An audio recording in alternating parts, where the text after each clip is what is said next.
Okay. All right, so we're picking up right where we left off here. All right, so as you look and you come closer into the...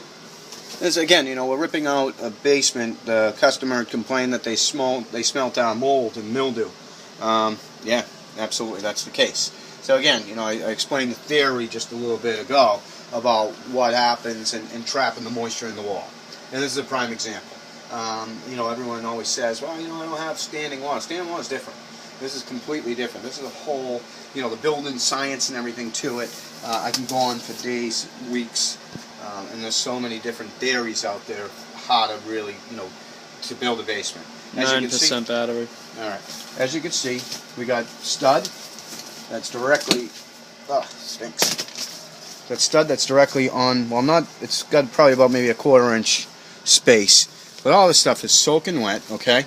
So we got soaking wet, we got a vapor barrier. You know, the new building code suggests that you don't use a vapor barrier below grade.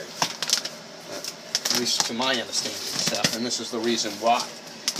But if you didn't use a vapor barrier and you had, you know, your drywall material, basically that acts as somewhat of a vapor barrier. They say that it can pass a little bit, you know, the moisture could pass through the rock itself, but once you paint it, how can it pass? I never understood that whole theory. So, again, you know, there's products on the marketplace now that you don't worry about this kind of stuff. So if you look around, if you pan the camera around the space, if you pan the cameraman around the space, what we got is we got now a completely built basement.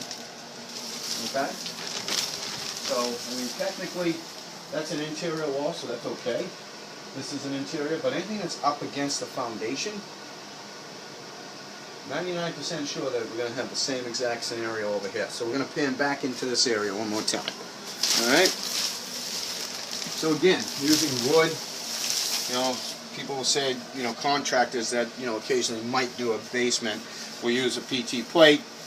They'll put up their, you know, wood stud, vapor barrier, drywall, blue board, whatever it is, some hard wall type system, and you know what, they're creating more of a problem for you down the line. You know, it's talked about, you know, how long will it last? It could last, no one has the answers, but I mean, it could last a year, it could last 5 years, it could last 15 years, it could last 20 years.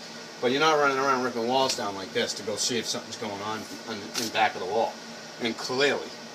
So this is what you're living in. You're living in this type of environment. You know, I mean, you can clearly see the moisture on the back side of this, and this is completely soaked. Look, ready? I mean, this paper is completely junk. You know, this insulation would be okay if there was a breathable system, not with the paper. We don't want any paper products or any wood products in the basement.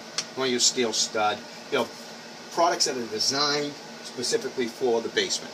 That's very, very important. If you're going to build it right. If you're going to try to do something like this, I would strongly suggest not even bothering, because somewhere down the line you're going to lose your investment. Like I said, and a lot of times realtors, people that are selling homes, they won't even calculate this as actual living space because it's more of a liability, to my understanding. Alright, so thank you very much. I'm Steve from Impressive Basements, Boston. Okay, things not to do.